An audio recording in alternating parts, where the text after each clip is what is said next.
কেউ যদি প্রশ্ন করে ডোনাল্ড ট্রাম্পের কোন জিনিসটা প্রেডিক্ট করা যায়, আমার জবাব হবে এরকম, তার আনপ্রেডিক্টেবিলিটিটাই প্রেডিক্ট করা যায়। কতটা আনপ্রেডিক্টেবল সেটাই আসলে আমরা কখনো খুঁজে পাবো না। ওয়েস্টে কেউ ফান্ড করে এমনও বলে যে ট্রাম্পকে প্রেডিক্ট তিনি নিজেও সম্ভবত করতে পারেন না। মানে তিনি একটা কথা কখনো হয়তো বললেন, সেই কথাটা হয়তো মন থেকেই বলেছিলেন, কিন্তু উনি এত ইম্পালসিভ, উনি হঠাৎ হঠাৎ যে কোনো কিছু করে ফেলতে পারেন। আমরা নিশ্চয়ই এর মধ্যে এই খবরটা দেখেছি, আমেরিকা ইরানে হামলা করেছে। আমেরিকা ইরানে হামলা করবে এই সম্ভাবনা বেশ ভালোভাবেই ছিল। আমি গতকাল তার একটা বক্তব্যের সূত্র ধরে বলেছি যে তিনি সম্ভাবনাটা রাখছেন। এটা তিনি নেহায়েত যে ইরানকে ভয় দেখাতে চাইছেন তা না, তিনি এই সম্ভাবনাটা রাখছেন। কিন্তু যে কারণে কেউ বা অনেকেই একটু অবাক হয়েছেন সেটা হলো একটা মানুষ এতটা আনপ্রেডিক্টেবল হবেন এটা হয়তো অনেকেই ভাবেননি। আমরা জানি ইসরায়েল ইরানের সংঘর্ষ শুরু হয়ে যাওয়ার পর, আমি কয়েকদিন আগেই বলেছিলাম যে এটা ঠিক যুদ্ধ বলা যাবে না, কারণ দুটো দেশের কেউই পরস্পরের বিরুদ্ধে যুদ্ধ ঘোষণা করেনি। সেই সংঘর্ষের পর একটা পর্যায়ে এসে ডোনাল্ড ট্রাম্প ইরানকে 2 সপ্তাহ সময় দিয়েছিলেন যেন এর মধ্যে ইরান তার দাবি মেনে নেন, নিঃশর্ত আত্মসমর্পণ এবং তার পারমাণবিক কর্মসূচি বন্ধ করা ইত্যাদি। অনেকেই ভেবেছিলেন এই 2 সপ্তাহ তিনি সময় নিচ্ছেন, যে কোনো কারণেই হোক, একটা হতে পারে যে এর মধ্যে ইরানের উপরে চাপ তৈরি করবেন, নেগোশিয়েট করবেন, অথবা হামলার প্রস্তুতি নেবেন, হামলার জন্য কিছু মিলিটারি হার্ডওয়্যারের প্রস্তুতি প্রয়োজন হয়। কিন্তু এই 2 সপ্তাহ সময় তিনি দেবেন এই রকম একটা আলাপ হয়েছিল, কিন্তু না, দেখা গেল তিনি ইরানে 3টা পারমাণবিক স্থাপনা, ফোর্দো, নাতাঞ্জ এবং ইস্পাহান 3 জায়গাতেই অ্যাটাক করেছেন। বিশেষ করে ফোর্দোর কথা তিনি আলাদাভাবে বলেছেন তার ট্রুথ সোশ্যাল স্ট্যাটাসে, যেটার মাধ্যমে তিনি এই হামলার কথা বিশ্ববাসীকে জানিয়েছেন। সেখানে বিশাল বমিং হয়েছে ইত্যাদি ইত্যাদি। কারণ দীর্ঘদিন থেকে দীর্ঘদিন মানে এই সংঘর্ষ হওয়ার পর দীর্ঘ সময় ধরে ফোর্দো যে পারমাণবিক স্থাপনা সেটা নিয়ে প্রচুর আলোচনা হয়েছে।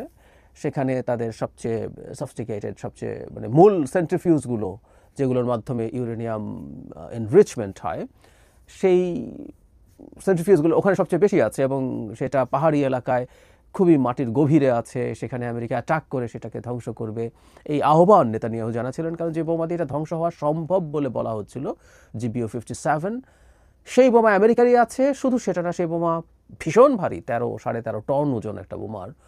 সেই বোমাটা ক্যারি করে নিয়ে যাওয়ার মতো বিমান একমাত্র আমেরিকারই আছে, B-2 স্পিরিট। ইনফ্যাক্ট B-2 দিয়ে অ্যাটাক হয়েছে, এটাই আমরা এখন পর্যন্ত জানতে পারছি। জনাব ট্রাম্প যে কাজটা করলেন সেটা খানিকটা অবাক কারো লাগলো, যে 2 সপ্তাহ আগেই এটা, ওই যে বললাম, তার আনপ্রেডিক্টেবিলিটিটাই প্রেডিক্টেবল, সুতরাং এটাও খুব অবাক হওয়ার ব্যাপার না। আমরা একটু আলোচনা এখন করব এটার ইম্প্যাক্ট কী হতে পারে, এটা ভবিষ্যতে কী রেজাল্ট আমাদের দিতে পারে। মধ্যপ্রাচ্যে কি একটা অল আউট যুদ্ধ বেঁধে যাবে? ইরানের কি করলে তার দিক থেকে ভালো হয়? সবার আগে আমরা একটু জানতে চাই কতটা ক্ষয়ক্ষতি হতে পারে। যেমন ধরুন আমরা ফোর্দো নিয়ে এই কথা বলি, এখানে বাংকার ব্লাস্টার দিয়ে এটা ধ্বংস করা যাবে এই সম্ভাবনা খুব কম। GBU-57 পেনিট্রেটিং পাওয়ার যতটা, নাতাঞ্জে যে স্থাপনা আছে, ভূগর্ভস্থ স্থাপনা, সেটা আরও নিচে আছে বলেই পপুলারলি নোন। এগুলো প্রত্যেকটা আসলে ক্লাসিফাইড তথ্য, সবই ক্লাসিফাইড, এটা কত নিচে আছে সেটাও ক্লাসিফাইড, এমনকি GBU-57 যে তথ্য পাই যে এটির পেনিট্রেটিং পাওয়ার এতটা, এটাও আসলে ক্লাসিফাইড তথ্য। এগুলো অনেকগুলো বিভিন্ন সূত্র থেকে পাওয়া যায়। তো ইভেন এমন বলা হয়েছে যে একটা বোমা মারা হলো, সেটার একটা ক্রেটার তৈরি হলো, সেখানে ঠিক একই পয়েন্টে আরেকটা, তাহলে সেটা আরও বেশি ভেতরে যাবে, তারপর আরেকটা, এরকম বেশ কয়েকটা হামলা করলে হয়তো নাতাঞ্জের ভূগর্ভস্থ জায়গা ধ্বংস করা যেত। যদিও ট্রাম্প দাবি করেছেন এটা ধ্বংস করা গেছে, পুরোপুরি ধ্বংস করা গেছে। আবার ইরানের দিক থেকে বলা হচ্ছে এখানে কিছুই হয় নাই, যেটা প্রবেশ পথে সামান্য কিছু এদিক সেদিক হয়েছে, কিন্তু মেজর কিছু হয়নি। কিন্তু তার চাইতে জরুরি কথা, খুবই প্রেডিক্টেবল একটা হামলা এখানে হবে, এখানে বা অন্যান্য নিউক্লিয়ার যে সাইটস আছে সেখানে হবে, এটা তো ইরান জানে। তো কি হয়, আমরা যখন কখনো বাসা ছেড়ে চলে যাই, বাসায় তালা দিয়ে যাই, ঢাকা বা বিভিন্ন শহরে ডাকাতি হয়, আমরা ডাকাতি বলি কিন্তু এগুলো আসলে বার্গলারি, আমার ঘর ভেঙে ঢুকে জিনিসপত্র নিয়ে যায়। আমরা দামি জিনিসপত্র সামলে নেই, স্বর্ণ থাকলে সেটা নিয়ে যাই, সাথে কারো কাছে দিয়ে যাই, টাকা নিয়ে যাই। সো আমরা একটা রিস্ক খুবই কম থাকলেও সেটা অনুযায়ী আমরা সাধারণ মানুষের ব্যবস্থা নেই। কথাটা এই জন্য বললাম, যা করা হলো, ধরে নিলাম যে ফোর্দো পুরো ধ্বংস করে ফেলা গেছে, ইরান তার ফিসাইল ম্যাটেরিয়াল এখানে রাখার তো কোনো কারণ নেই। সেন্ট্রিফিউজের একটা বড় অংশ সেখান থেকে সরিয়ে ফেলার কথা। ইরানের সাথে ইসরায়েলের যখন সরাসরি আক্রমণই শুরু হলো, আমাদের মনে আছে নিশ্চয়ই, সিরিয়াতে ইরানি কনসুলেটে হামলার পর ইসরায়েল পরস্পরকে হালকাভাবে, খুব মিন করে, খুব ধ্বংস করার জন্য অ্যাটাক করেনি, কিন্তু হামলা শুরু করেছে। সো তখন থেকেই ধারণা করা যায় তারা এই জিনিসগুলো সরিয়ে ফেলেছে, আর গত কিছুদিনে তো তারা বড় স্কেলে সেটা সরিয়ে ফেলার কথা। এটা খুবই মানে সাধারণ কাণ্ড জ্ঞান। ইরানও তাই দাবি করছে যে তাদের জিনিসপত্র ওখানে নাই, তারা এগুলো সরিয়ে ফেলেছেন। ফলে আমেরিকার এই হামলাটা কি তাহলে শুধুমাত্র ফেস সেভিং? এবং আমি এটাও বলতে চাই, নিউক্লিয়ার যে স্থাপনা তার চাইতে একটা বড় মাথা ব্যথা এখন ইসরায়েল এবং আমেরিকার আছে। এটা সবচাইতে জরুরি ব্যাপার, আসবো সেই জায়গায়। এখন ইরান কি করতে পারে? ইরান শুরু থেকেই পাল্টা হুমকি দিচ্ছিল, আমেরিকা যদি হামলা করে এটা মধ্যপ্রাচ্যে একটা ওয়াইড স্প্রেড যুদ্ধ শুরু করে দিতে পারে, কারণ ইরান আমেরিকার বিভিন্ন স্থাপনায় হামলা করবে। মধ্যপ্রাচ্যে আমেরিকার বহু জায়গায় আমেরিকার সামরিক ঘাঁটি আছে, সমুদ্রে আমেরিকার নৌবহর আছে, প্রত্যেক জায়গায় হামলা করবে এটা ইরান বলেছে। এবং এই যুদ্ধের পর মানে এই আমেরিকার এই হামলার পর ইরানের যে প্রধান ধর্মীয় গুরু আয়াতুল্লাহ আলী খামেনি, ধর্মীয় গুরু বলছে কিন্তু আসলে ডিফ্যাক্টো ইরানের প্রধান শাসক তিনি, তার উপদেষ্টা হামলার আহ্বান জানিয়েছেন। শুধু তাই না, আরেকটা আলোচনার ব্যাপার আছে, সেটা আলাদা ভিডিও করতে চাই, সেটা হচ্ছে হরমুজ প্রণালী, হরমুজ স্ট্রেইট, যেটা দিয়ে পৃথিবীর অয়েল ট্রান্সপোর্টের 1/3 মতো হয়, অয়েল অ্যান্ড গ্যাস। তো সেটা বন্ধ ইরান করে দেবে সেরকম একটা, ইরানের পক্ষে এটা সম্ভব। বন্ধ মানে হচ্ছে এটার রুটটাকে এতটাই রিস্কি করে তোলা যাতে জাহাজ আর দিক দিয়ে না যায়। আমরা জানি কিছুদিন আগে হুতিদের সাথে সংকটের সময় বাবাল মান্দেব যে স্ট্রেইটটা আছে সেটা দিয়ে তেল সরবরাহ বন্ধ হয়ে গিয়েছিল এবং জাহাজগুলোকে অনেক দীর্ঘ পথ ঘুরে ঘুরে আসতে হয়েছিল। সো একই রকম পদক্ষেপ ইরানের পক্ষে নেওয়া সম্ভব, কিন্তু এটা আবার খুব সহজও না, তার নানান ইস্যুতে নানান ক্যালকুলেশন। ইরান এটা করবে কিনা সেটা সময় বলবে। এখন ইরান রিটালিয়েট করবে কিনা সেটা হলো সবচেয়ে জরুরি প্রশ্ন। দুটো ইস্যু আছে। একটা হলো ইরান আমেরিকার এরকম একটা আক্রমণের পর সে আগে একটা হুমকি দিয়ে রেখেছে, সে যদি এখন পাল্টা কিছু না করে এটা ইরানের রাষ্ট্র হিসাবে তার প্রেস্টিজের সমস্যা করে। সে মধ্যপ্রাচ্যে একটা শক্তিশালী বা সবচেয়ে শক্তিশালী দেশ হতে চায়, সে একমাত্র বা প্রধান সুপার পাওয়ার হতে চেয়েছে। তার সাথে সৌদি আরবের সংকট আছে, ইসরায়েলের তো আছেই। সো সে বলার পরে এটা না করে থাকা তার জন্য কঠিন, সুতরাং সে কিছু করতে পারে। কিন্তু এটা করা মানেই হচ্ছে আরও আমেরিকান অ্যাটাক আমন্ত্রণ করা। ও যদি এবার চুপ করে থাকে তাতেও কি বন্ধ হবে? খুব সম্ভাবনা নেই, কারণ বলছে অন্য একটা ফ্যাক্টর এখানে জড়িত হয়েছে। তাহলে আমরা এই জায়গাটা খেয়াল করি, ইরান যদি অ্যাটাক করে তাহলে আমেরিকা আরও পাল্টা আঘাত করার তার যুক্তি তৈরি হবে নিজের কাছে বা তার জনগণের কাছে, যে আমেরিকান অ্যাসেটস অ্যাটাক হচ্ছে ইরানকে দিয়ে এখন সরাসরি, সুতরাং আমরা রিটালিয়েট করব। ইরান আরও অনেক বেশি আক্রমণের শিকার হতে পারে। ফলে অ্যাপারেন্টলি এটা মনে হতে পারে ইরান যদি চুপ থাকে এখন যতটুকু হয়েছে, কারণ তার আসলে মেজর ক্ষয়ক্ষতি হয় নাই, মানে যে 3টা স্থাপনায় তারা আক্রমণ করেছে আমেরিকা সবগুলো যদি খুবই সাকসেসফুল হয়েও থাকে, ইরানের যে মূল জিনিস বাঁচানোর দরকার ছিল সেটা সে আগে সরিয়ে ফেলেছে। এটা একটু আগেই বললাম, তার পারমাণবিক প্রযুক্তির যা যা আছে, তার যা টেকনোলজিক্যাল হার্ডওয়্যার যেগুলো ওখানে রয়েছে সেগুলো সরিয়ে ফেলার কথা। সো এটা ভেবে ইরান যদি মনে করে যে আমি আর পাল্টা আক্রমণ করলাম না, so that I can avoid further American attacks, এটা ভাবতে পারে। এটা আমার কাছে মনে হয় নট এ ব্যাড অপশন। কিন্তু ওই যে বললাম, ইরান এখন যুদ্ধ মোডে চলে গেছে। ইরানের এই যুদ্ধ ভাবটা প্রাথমিকভাবে মনে হচ্ছিল যে তাদের মধ্যে সমাজে কিন্তু মারাত্মক বিভক্তি আছে। আমি একদিকে এটা নিয়ে কথা বলেছিলাম, সেটাকে উস্কে দেয় কিনা নেতানিয়াহু, ইনফ্যাক্ট এটাকে উস্কে দিয়ে ইরানের এই রেজিম পতনের কথা ভাবছিলেন অ্যাটাকের মাধ্যমে। কিন্তু অনেক ক্ষেত্রেই দেখা গেল জনগণের মধ্যে সলিডারিটি বেড়েছে, ইসরায়েলের বিরুদ্ধে জনগণ এককাট্টা হয়ে উঠছেন। ফলে ইরান মনে হয় না এই মুহূর্তে খুব সরে আসবে এটা থেকে, এবং সে তার ক্যাপেবিলিটি দেখাতে পেরেছে। ফলে খুব টাফ না হলেও, আমি আবারও বলছি, খুব টাফ না হলেও মোটা দাগে কিছু অ্যাটাক সে করতে পারে বলে আমি মনে করি। আমাদের মনে থাকার কথা, ইরাকে যখন কাসেম সুলাইমানিকে ড্রোন থেকে মিসাইল দিয়ে হত্যা করেছিল আমেরিকা, তখনও ট্রাম্প প্রেসিডেন্ট ছিলেন, তখন ইরান কিন্তু আমেরিকান কিছু বেইসে এক ধরনের প্রতীকী হামলা করেছিল, ঠিক মেইন স্থাপনাগুলোতে না, কিন্তু বেইস এরিয়াতে সে কিছু মিসাইল লঞ্চ করেছিল এবং সেই মিসাইলগুলো ওখানে হিটও করেছিল অল্প কিছু।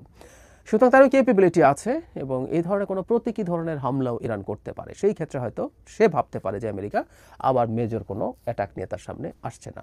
কিন্তু আমি গতকালই একটা ভিডিওতে বলেছিলাম, আপনাদের মনে থাকার কথা, আমেরিকাতে ওয়ার লবি আছে যারা সমরাস্ত্র বানায়, এটাকে ঘিরে যাদের ব্যবসা, শুধু সমরাস্ত্র না, যুদ্ধকে ঘিরে আরও নানান রকম ব্যবসা আছে, এইগুলোতে যারা আছে তারা একটা মধ্যপ্রাচ্যে ওয়াইড স্প্রেড যুদ্ধ বাঁধিয়ে দিতে চায়। যুদ্ধ মানেই মারাত্মক ব্যবসার ব্যাপার, সেই মানুষগুলোর অনেক ব্যবসা হবে। মধ্যপ্রাচ্যের প্রত্যেকটা দেশ যদি ইনসিকিউর ফিল করতে থাকে, তারা দীর্ঘদিন থেকে ইনসিকিউর ফিল করেছে, ইরানের সাথে আরও অনেকগুলো দেশের সংকট আছে, তারা খুবই হাই অ্যামাউন্টের মিলিটারি হার্ডওয়্যার প্রকিওর করেছে আমেরিকার কাছ থেকে, আরও করবে, সেটা আরও বাড়বে। তো সেই চেষ্টা তাদের দিক থেকে থাকতে পারে। ইরান তাহলে প্রতীকী করুক আর না করুক, আমেরিকা ফার্দার অ্যাটাক করার সম্ভাবনা উড়িয়ে দেওয়া যাবে না কোনোভাবেই। কিন্তু শুরুর দিকে একটা কথা বলেছিলাম যে নিউক্লিয়ার স্থাপনা না, একটা নতুন মাথা ব্যথা তৈরি হয়েছে। সেটা হচ্ছে ইরানের মিসাইল ক্যাপাসিটি, ইরানের ব্যালিস্টিক মিসাইলের যে ক্যাপাসিটি দেখা গেল ইসরায়েল আক্রমণ করার ক্ষেত্রে, শুধু সাধারণ ব্যালিস্টিক না, তার সাথে হাইপারসনিক মিসাইলস আছে, কিছু আছে। এই সক্ষমতাও ধ্বংস করা আসলে প্রয়োজন মনে করবে ইসরায়েল এবং আমেরিকা। কারণ ইসরায়েলে নিউক্লিয়ার ওয়েপন না, ইসরায়েলে যদি কনভেনশনাল ওয়েপন সমানে এরকম এসে পড়তে থাকে এবং যে কোনো সময় পড়ার ঝুঁকি থাকে, এটা ইসরায়েলের মানুষের যে একটা অসাধারণ নিরাপত্তা বোধ ছিল তাদের সরকারের প্রতি, সেটা কেটে যাবে এবং আস্তে আস্তে নেতানিয়াহুর বিরুদ্ধে জনমত তৈরি হবে। সুতরাং নিউক্লিয়ার যে ম্যাটেরিয়াল সেটা ধ্বংস করা হলো কি হলো না, তার চাইতে এখন নতুন বাস্তবতায় এই যে এখন মিসাইল, যে তার মিসাইল ক্যাপেবিলিটি বন্ধ করতে হবে। কারণ আমি এটা আলোচনা করেছি, আগে ইসরায়েল চিন্তা করতো যে সে যত মিসাইলই পাঠাক আমি এগুলো নিউট্রালাইজ করবো। তার 3 স্তরের যে ডিফেন্স সিস্টেম আছে, অ্যারো 3, অ্যারো 2, ডেভিড স্লিং এবং আয়রন ডোম সব মিলে। কিন্তু সেই ক্যাপেবিলিটি যখন আস্তে আস্তে তার যেহেতু মানে ক্যাপেবিলিটি কমে গেছে, তার ইরান যে পরিমাণ ড্রোন, ক্রুজ মিসাইল সহ ওভারওয়েলম করছে, তার যে এটাকে নিউট্রালাইজ করার জন্য যে পাল্টা ক্ষেপণাস্ত্র সেগুলোর সংখ্যা যেহেতু কমছে, তাহলে ইরানের এই লঞ্চিং বন্ধ করতে হবে এবং ইরানের এইখানে যেটা তৈরি হয় ব্যালিস্টিক মিসাইলস যেখানে তৈরি হচ্ছে সেগুলো ধ্বংস করতে হবে। সেই বিবেচনা যদি করি, আমেরিকার আরও মেজর অ্যাটাক রুল আউট করা যাবে না।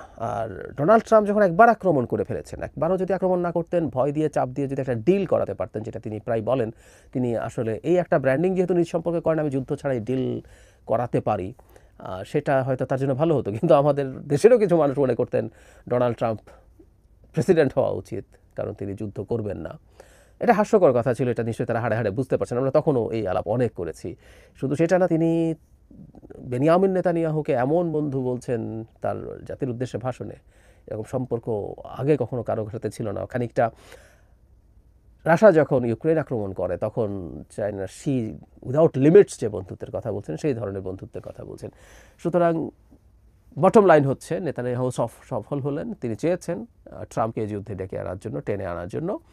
সেটার জন্য অনেক কিছুই হতে পারতো, অনেক পথ তিনি করতে পারতেন, কিন্তু সেটা হয়ে গেল।